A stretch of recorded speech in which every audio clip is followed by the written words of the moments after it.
Thank you very much for inviting me. It's a real pleasure to be here. And what I thought I would do today is talk about causation and the temporal arrow, but from the perspective of someone who's very interested in causal and temporal experience.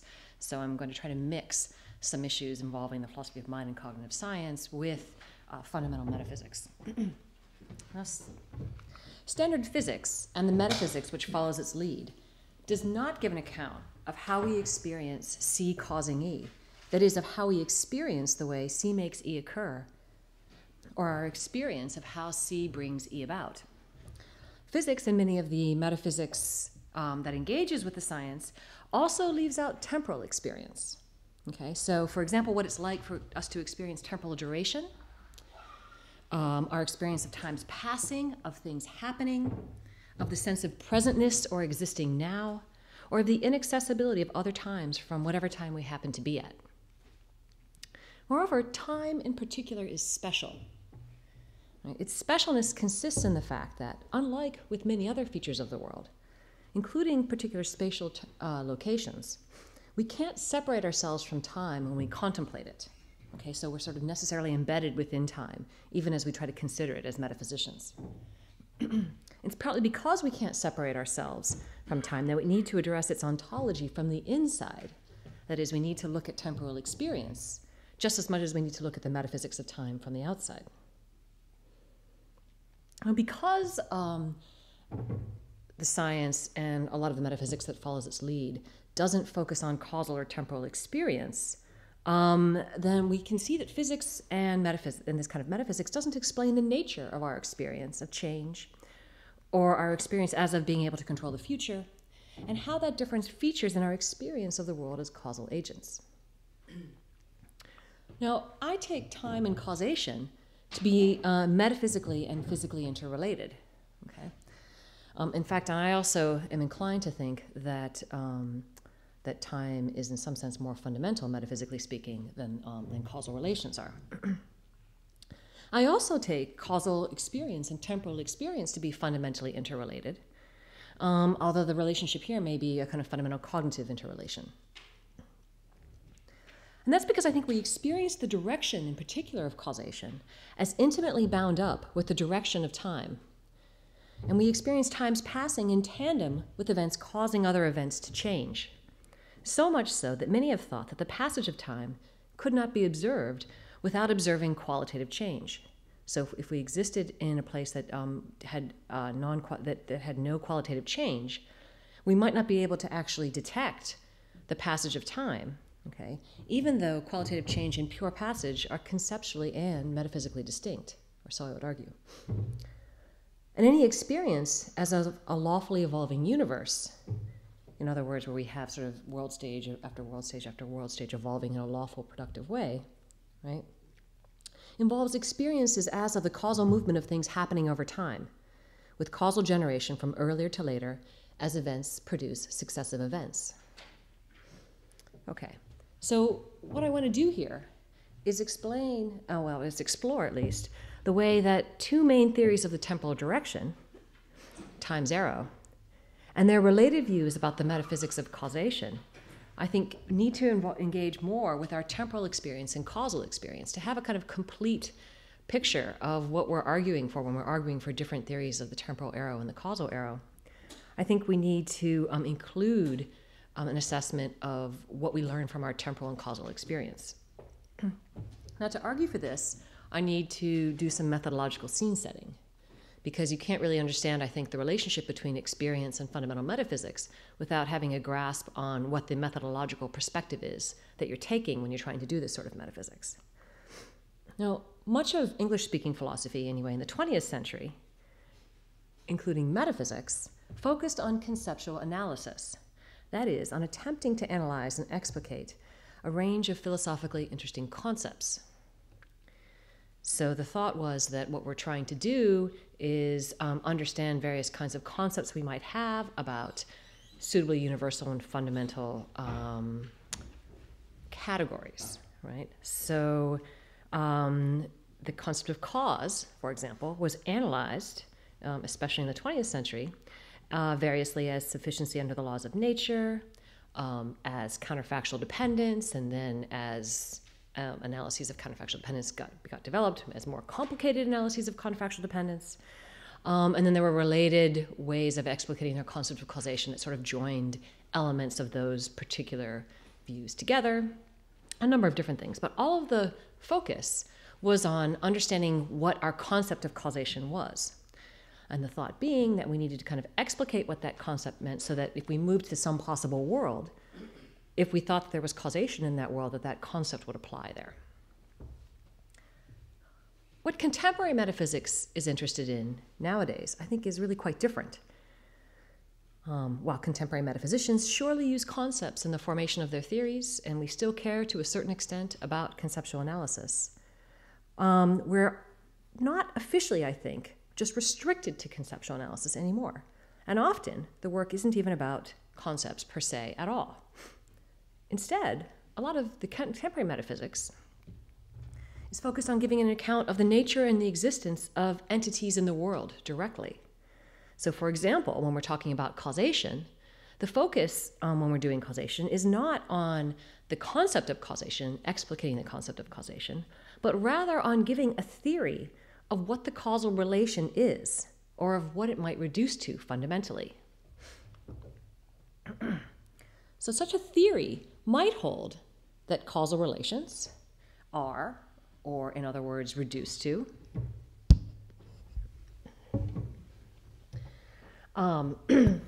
transfers of conserved physical quantities like force or momentum, relations of counterfactual dependence, or maybe they're just instances of a prescribed sort of making happen as governed by the laws.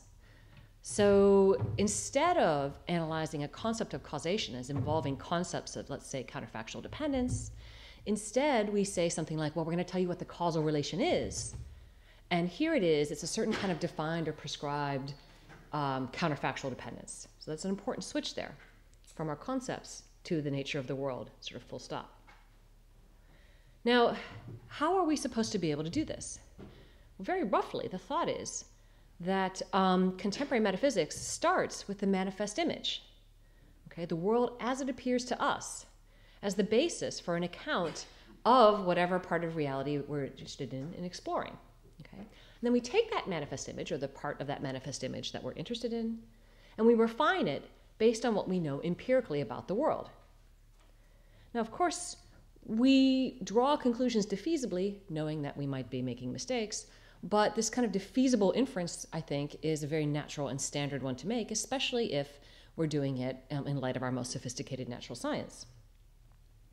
In other words, the very natural connection that many metaphysicians make here when performing this project is a connection between physics and other natural sciences and metaphysical inquiry.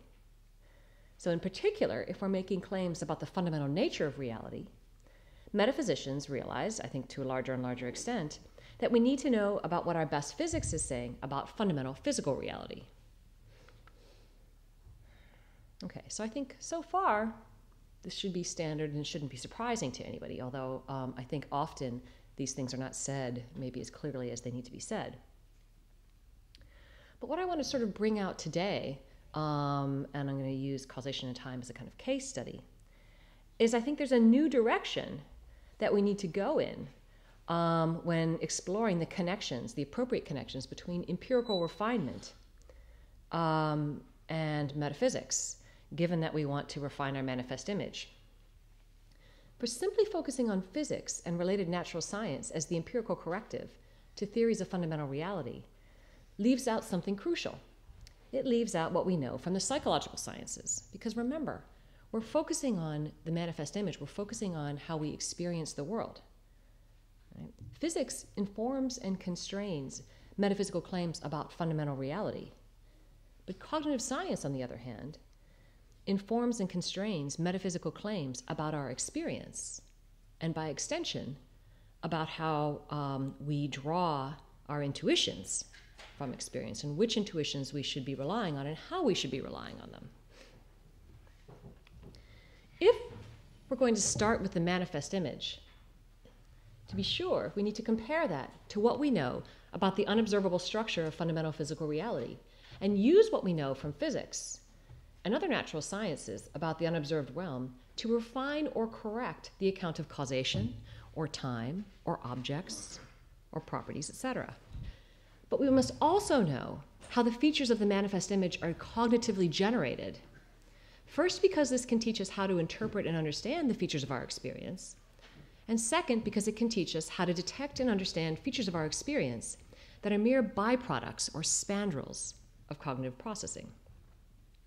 I think this becomes especially clear when we see how in metaphysics, when the physics runs out, a central place is reserved for quasi-perceptual or intuition, or quasi-perceptual judgments or intuitive judgments drawn from our ordinary experience of the world.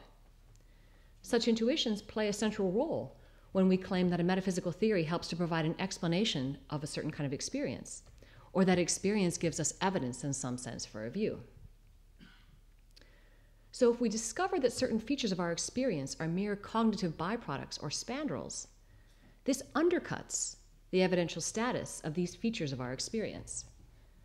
So the thought here is that just as we know we need to pay attention to physics when we're doing metaphysics, it's a less familiar claim, but I think just as it's something that we should grant, just as much as we grant that there's a role for physics when we're doing metaphysics, we should grant that there's a role for cognitive science as well.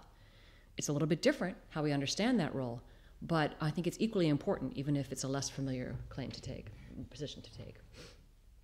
Now, let me try to say a little bit more about what's going on here, because I think understanding the relationship that cognitive science has to metaphysics can, I think, be complex and involves a kind of deep cognitive issue.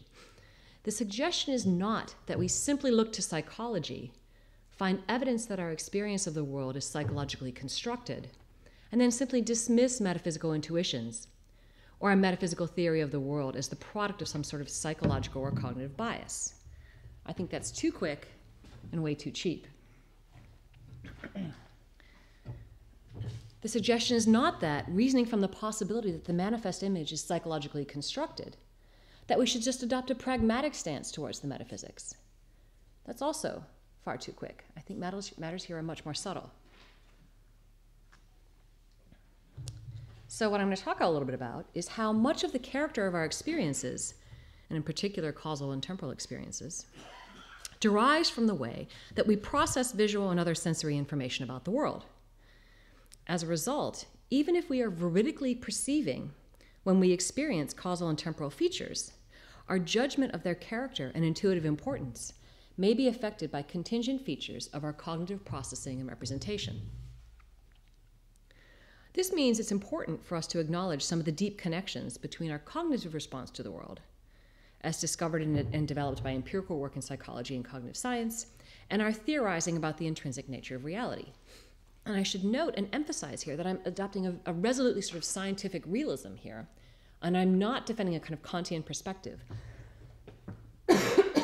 although there is a kind of Kantian element to contemporary psychology and cognitive science. It's not any kind of Kantian element that we have to worry about if we're realists. So I think that these connections need to be explored and ideally used to enrich and motivate a developed metaphysical theory of the intrinsic structure of reality, one that can fit an account of the nature of the fundamental metaphysical features of the world, and to fit that with our cognitive response to the world. So the point is that we don't use empirical work in cognitive science to replace metaphysical theories about causal and temporal reality. That's not the view that I'm developing here. Instead, we take a more sophisticated approach to our way of understanding metaphysical explanations and evidence that blends considerations drawn from the manifest image with a scientifically realist interpretation of empirical research, an approach informed by cognitive science as well as by physics. So now, what I want to do is look at this issue more closely in the context of understanding how to think about causal judgments that are related to the metaphysics of time's arrow. This is both a case study as well as a discussion of a particular topic. I think it's very helpful when one makes these methodological claims to see just how you need to do it sort of in a particular example. There's a central metaphysical dispute over the nature of the temporal arrow and its cousin, causation, between the anti-reductionist or primitivist about temporal direction and causation, and the fan of a much more minimal view, often a kind of neo-Humean supervenience view, but who I'll just think of as the minimalist, because I mean to cover a range of different ontologically minimal views here. Now, this is a debate over what fundamental ontology is needed for the temporal, causal, and lawful asymmetry of the universe, exhibited by the way that the universe evolves forward in a direction. The idea is that the universe seems to exhibit a directive, productive capacity from moment to moment, moving from the present into the future. This temporal asymmetry underlies, or is the same as, the asymmetrical fact that the past is fixed while the future is open. I'm just going to assume that. As well as the asymmetry of counterfactual dependence and the causal relation. The issue is also deeply related to the idea that there are productive laws of nature that drive the universe forward. The anti-reductionist takes time's arrow to be a fundamental temporal tendency of the universe to evolve forward and successively create world stage from world stage, one stage causally producing the next, by generating it via the action of productive laws of nature. The thought is also that we take this notion of the world's causally evolving as a thick or substantive notion, where successive world stages are created or produced in some kind of oomphy, Biff-like sense by prior stages. So the forward evolution of reality, or of the world, or however you want to describe it, involves a kind of primitively dynamic generation or production, a primitive asymmetry of reality, where successive stages come into existence as the result of being caused by prior stages, guided by the fundamental physical laws. Think of the picture as this: the arrow plus the laws drive reality forward, giving us the directive, productive, causal evolution of the world. The minimalist denies this. She thinks that there's no need for any added in primitive arrow or some kind of thick causal production. Instead, time's arrow is reducible to global entropic asymmetries and a few related facts, at least on one minimalist picture. And causation is largely a matter of counterfactual dependence. On this view, the counterfactual, temporal, and causal asymmetries are grounded by a fundamental asymmetry in entropy, described by the second law of thermodynamics. The idea is that the temporal asymmetry is grounded by minimalist facts that embody the fundamental physical laws, plus the fact that the initial macro state of the universe is very low entropy, plus maybe some facts about probability distributions. I won't give you any more detail, you don't really need it. According to the minimalist, once we have the atemporal basic facts, there's no further ontological need for a fundamental primitively directed temporal arrow. The minimalist, then, wields Occam's razor to argue in favor of a simpler, more minimal ontological base. This is not a debate over the physics, okay? All parties agree on the physics, and all agree that reality includes some kind of global entropic asymmetry. The dispute is really about the fundamental metaphysics. Sometimes it's a dispute about what we need to include in our metaphysics of fundamental reality. Sometimes it's a dispute about which arrows and asymmetries actually, metaphysically speaking, really exist, given that we have the global entropic asymmetry. Now, an important anti-reductionist response to the more minimalist fan of Occam's razor is that basically the claim is that the minimalist, even though the minimalist has, they agree on their physics, the minimalist can't actually explain things of substance. In other words, the minimalist can't make sense of the way that we really seem to understand our world. The complaint is that minimalists, for example, when they regard the laws, take them to be mere regularities. They take causation sometimes to be mere counterfactual dependence. These kinds of pictures don't explain why we seem to experience the world as involving one thing being generated from another thing in a lawful, oomphy, and productive way. In other words, the minimalist can't explain our sense of the world as being lawfully guided and causally productive. With regard to the temporal arrow, the complaint is that just saying that entropy or disorder increases towards the future doesn't capture what we experience as the temporally directed productive oomph of the universe.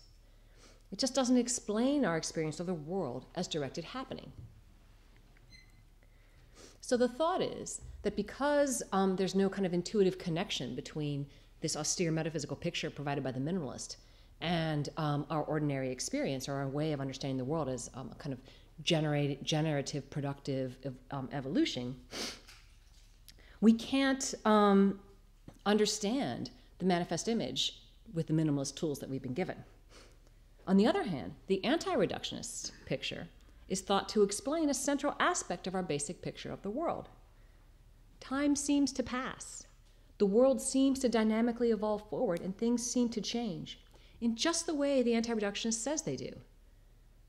Why? Well, because those are features of our fundamental metaphysical ontology, and so that's what underlies our very natural picture and understanding of the world. We observe oomphy series of things like billiard balls hitting other billiard balls, streams of events such as a row of dominoes falling over, each hitting the next one in sequence, and generally of one event following another in a causally productive, temporally directed way.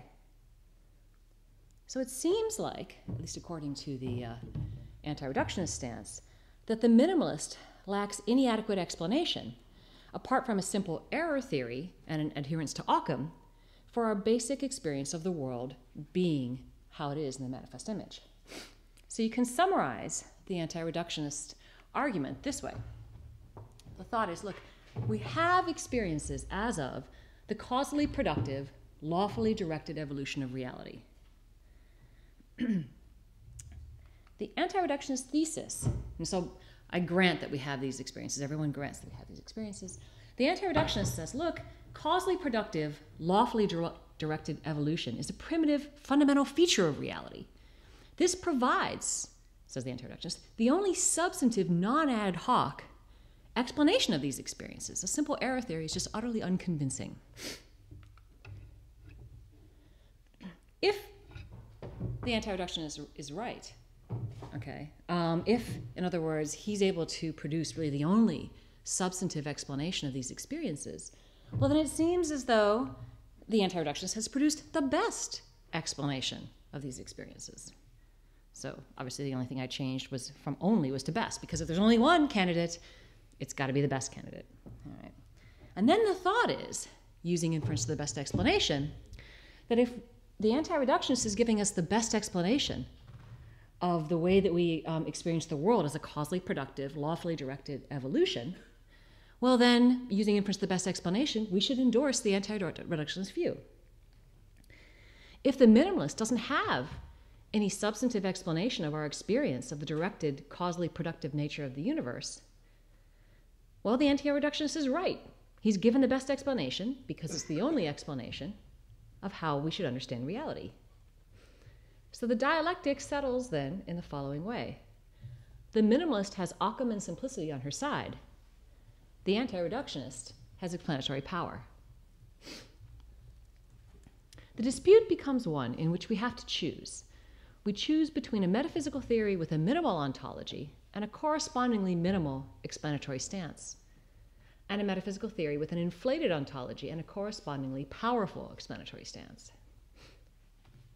Now, if you're a fan of Occam, as I tend to be, I think we shouldn't let things rest here. In other words, I think that the minimalist could do a much better job of showing how she could provide a satisfying error theoretic explanation of our experience of reality in order to be convincing.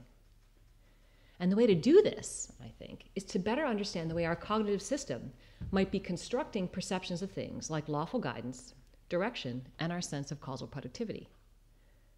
Because I think then she can use this to offer a competing, minimalist-friendly explanation of the relevant features of our experience, one that can be used to undercut the anti-reductionist view. So what we're doing is constructing an account that's going to undercut the anti-reductionist explanation by undercutting the anti-reductionist experiential base. I won't go through all of it here, but I'm going to give you now an account of how this, I think, should work. So I think the neo-Humean, or minimalist, can start by drawing on Michot's launching cases. These cases, Albert Michot was a Belgian psychologist, an experimental psychologist who was very brilliant, working in the 40s and 50s, a very interesting thinker, and I think in the last 20 years has really experienced a renaissance in contemporary vision science and experimental psychology. The cases that I'm interested in, launching cases, bring out features of the way we experience the world as causally generative. Launching cases are cases involving a special sort of perception of causation, okay? Even though, of course, we don't visually detect a causal relation. That's an assumption that we're going to just rely on. In such cases, launching cases, we have a strong perceptual experience as of detecting that causation has occurred. Classic versions of such cases describe things like a cue ball hitting an 8 ball and knocking it into a corner pocket. In this case, you'll see the red ball hit the blue ball.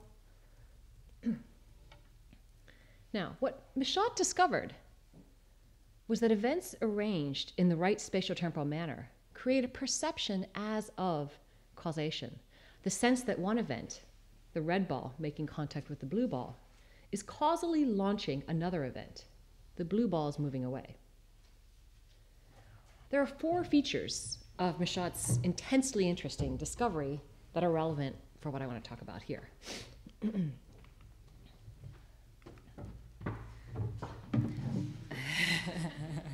So first, at some point I'll turn this off because it will get distracting. But first, we have these perceptual experiences when the right spatiotemporal arrangements exist, entirely independently of whether the perception is veridical.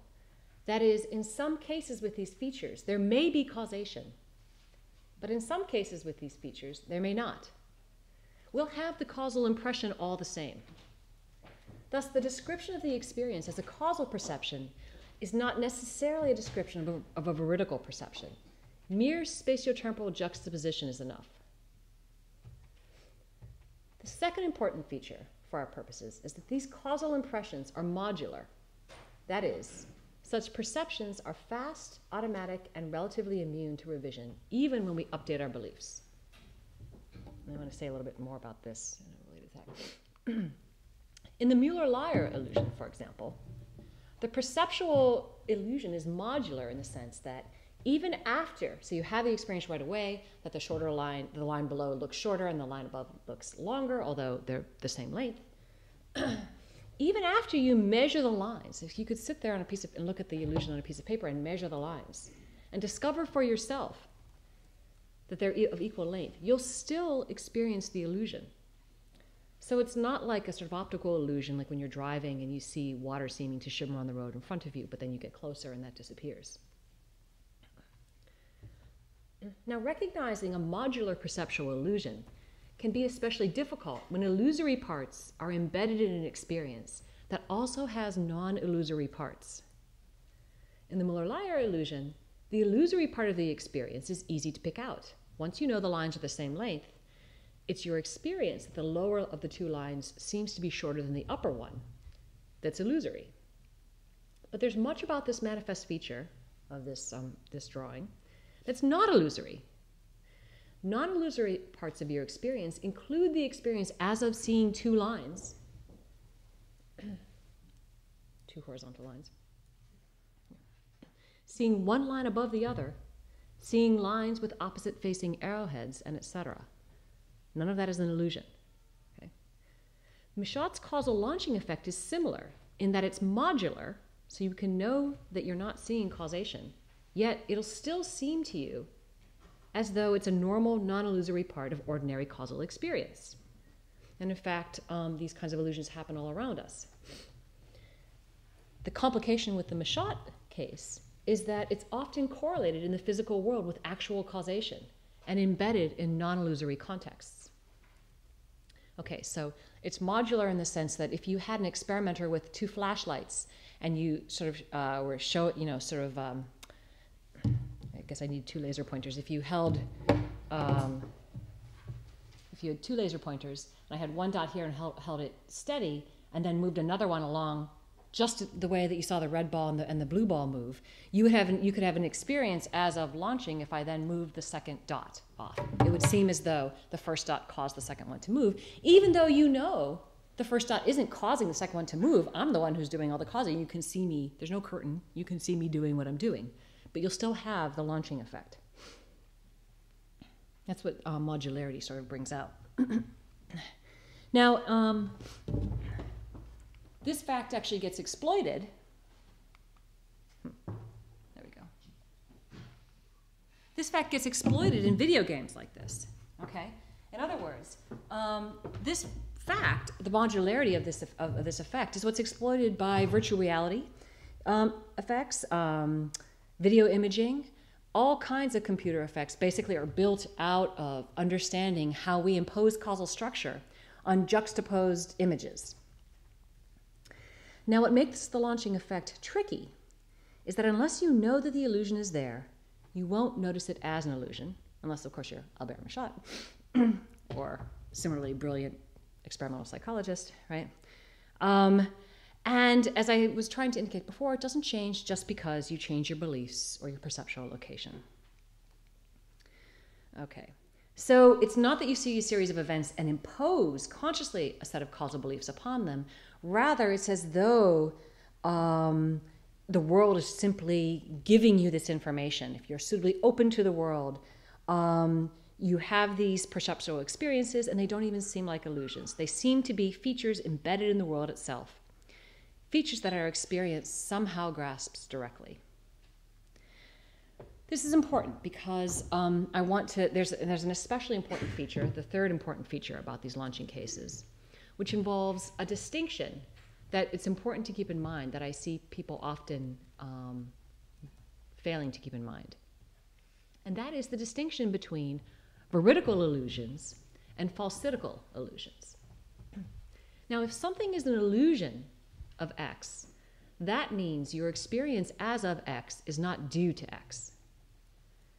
So in a veridical illusion of X, you have an experience as of X, but your experience as of X is not due to X, making it an illusion, yet X obtains or is the case. So it's veridically illusory. And those of you familiar with David Lewis's account of veridical hallucination will see the same kind of structure in that sort of case. In a falsitical illusion of X, you also have an experience as of X. Your experience as of X is not due to X. Again, it's an illusion. But here, X does not obtain. So your experience is falsitically illusory.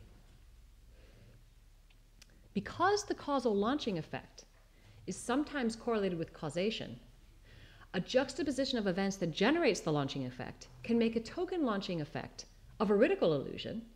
You experience the juxtaposed events as causally related, but your experience of the sequence as causal is not due to the first event causing the second. It's just a matter of visual processing, even though in fact it is a causal sequence. But a different juxtaposition of events that generates a token launching effect can create a falsitical illusion. You experience that sequence of events as causal, but in that case, it is not due to the first event causing the second. So Pong is a falsitical illusion.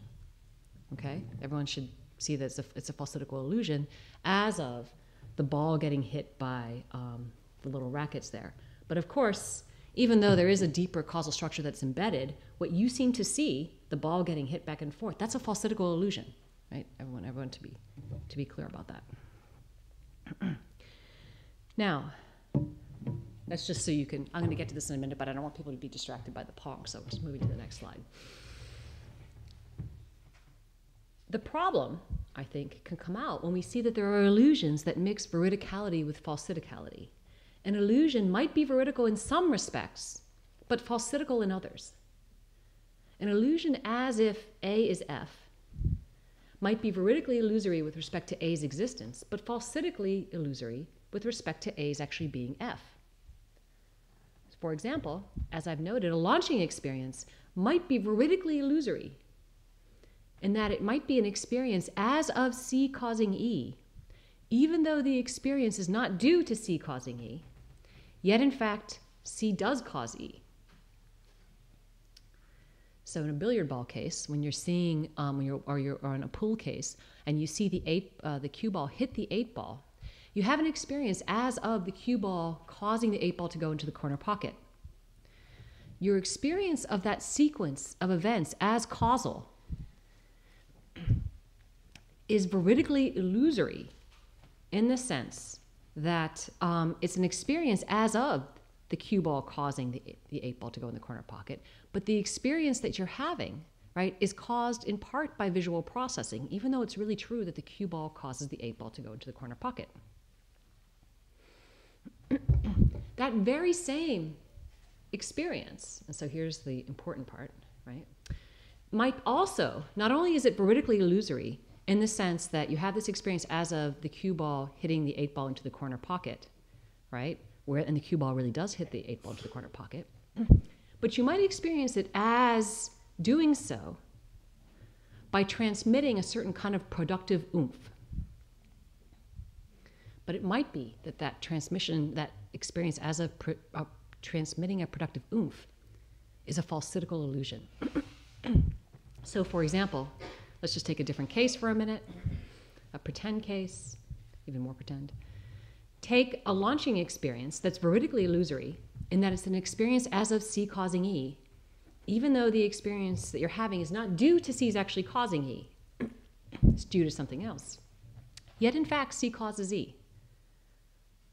The very same experience might also be falsitically illusory in that it's an experience as of C causing E by transmitting momentum. But in fact, while C does really cause E, it doesn't do so by transmitting momentum to E. C causes E by other means. So that would be an example of an experience that has veridical, it's an illusion in the sense that it's a constructed experience. Parts of it, what it represents, it veridically represents, and parts of it represent falsitically. Now the suggestion is this may be the central lesson of the launching case.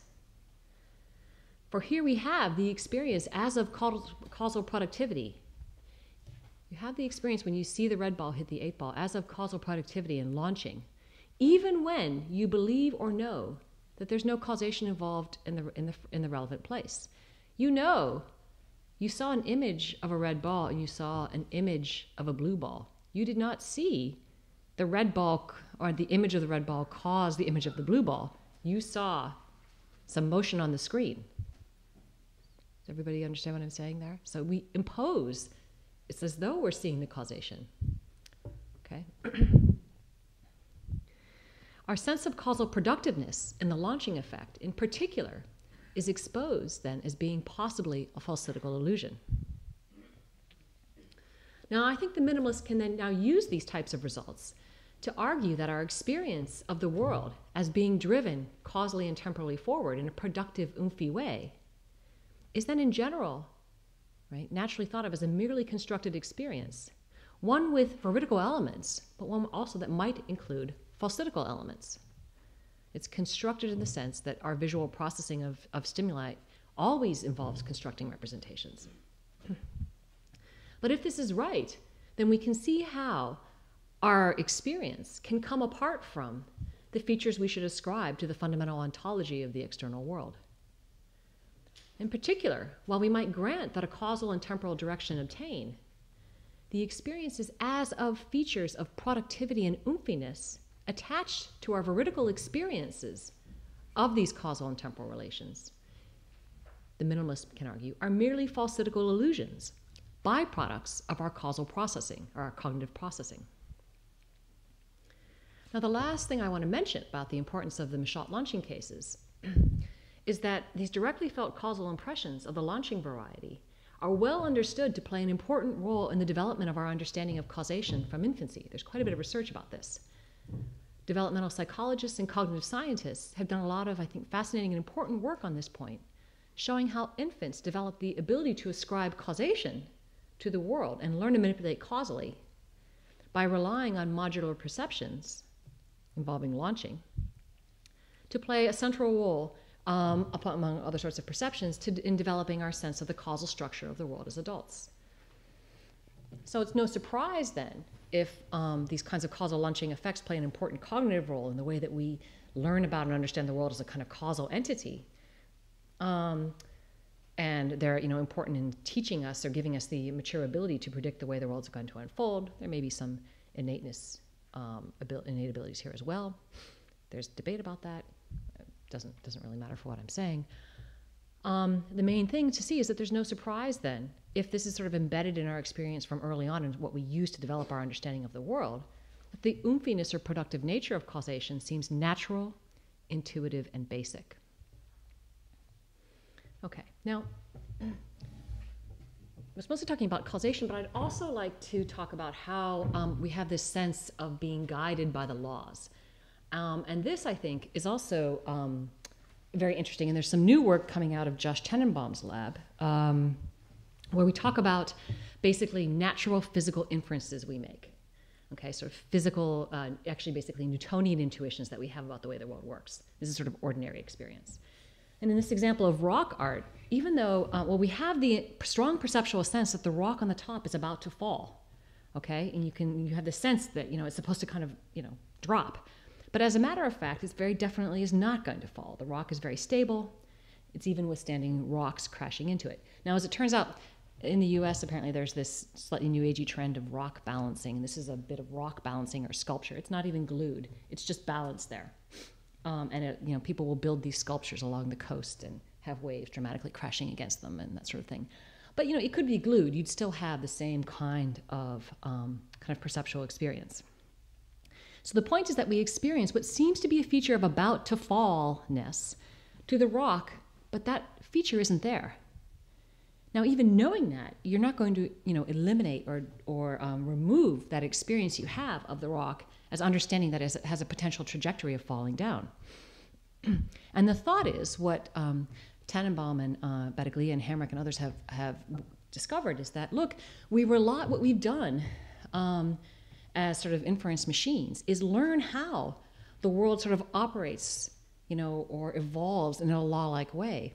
And we impose that on the world when we try and make predictions and understand how the world's going to work. I mean, it's kind of obvious if you think about it. If you don't have a sense of how the world's supposed to evolve, you won't last very long. You'll step in front of the bus that's barreling down the road. But the thought is that you can isolate this sense we have of the world being productive and unfolding in a law-like way and separate it out from what's actually going on to identify the fact that we've given the world this kind of cognitive overlay. Okay, now I'd like to finish up, although finish up makes it seem like I'm almost done. I'm close to being done, by talking about how we perceptually construct a sense of direction from responses to external events. Now, we saw it with the Michotte case. We saw a causal direction as part of the illusion when we saw the illusion of what seemed to be the red ball causing the blue ball to move. But you also saw not just the motion direction, but you also saw another kind of illusion. You saw forwards causation. It seemed as though the motion of the red ball caused the motion of the blue ball, right? First it was the red ball moving, then it was the blue ball moving. What you didn't experience, so I'd bet, was thinking that it was the blue ball's later motion that caused the red ball's earlier motion. You didn't have an experience as of backwards causation. You had an experience as of forwards causation.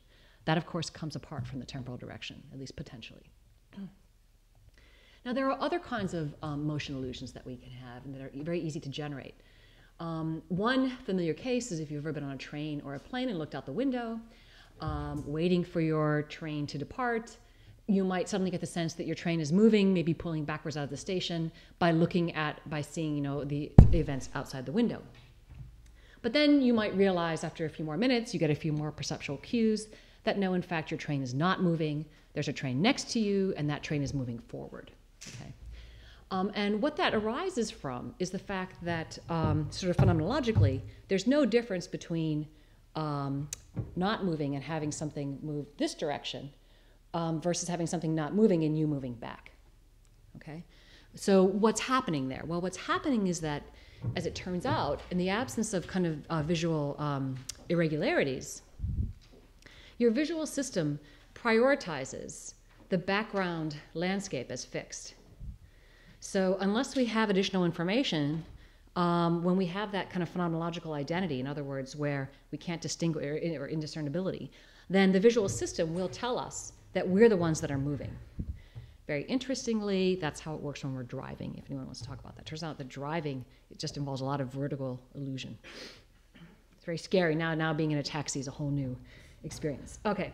The effect is so strong that it can dominate. There are well-known cases where you can take an individual and put them inside a cylinder that's got vertical lines on it, and you can be on a chair that you know is rigid and can't move. And then as you're sitting in there and the cylinder starts to spin, at first you'll know that, well, the walls are moving, but after a short while, your visual processing will take over and you'll feel like you're spinning and that the walls are not moving anymore. And that's, again, because the visual system prioritizes the background landscape as fixed and you is moving in the absence of any special visual cues to tell you, is it you that's moving or is it the background that's moving? And people will vomit because they feel like they're spinning so much. So the thought is here that we give examples then of how the visual system takes these bits of stimuli and constructs a sense of moving in a direction. It's very clearly a constructed sense of moving in a direction. Sometimes it's veridical, like when you're driving, right? Sometimes it's falsitical. But by focusing on the intensity and directness of these experiences, I mean to emphasize how, when we have them, they can dominate our phenomenology, such that it can seem as though we are simply directly and transparently latching onto features of our environment and then using them in our intuitions. In some cases, maybe that's the right thing to do. But as the empirical work in psychology shows, there are many properties of our experience that, even if they are veridical representations of features in the environment, and even if the character represented by these properties of our experience intrinsically matches the features they represent, they are still constructed. That is, they're often the result, at least partly, of a kind of pre-representational processing. We're not simply and directly and transparently latching on to the manifest image, or at least to features of our environment via the manifest image. Okay, so now that we have, I think, a sense of how experiences are constructed, given, I think, some of the best work in empirical psychology and vision science in particular that's out there, I think we can go back then to the dispute over explanation between the reductionist or the minimalist and the anti-reductionist. My point is that the minimalist can draw on the kinds of resources I've just outlined from cognitive science and use them to reject the demand that the anti-reductionist makes. She can reject the demand that we have to explain our ordinary intuitions involving directed production and causation by inserting a primitive, directed, productive property into fundamental reality. In other words, she can construct a principled, developed, empirically supportable alternative explanation of our experience of the external features of reality, and therefore challenge the best explanation of the anti-reductionist.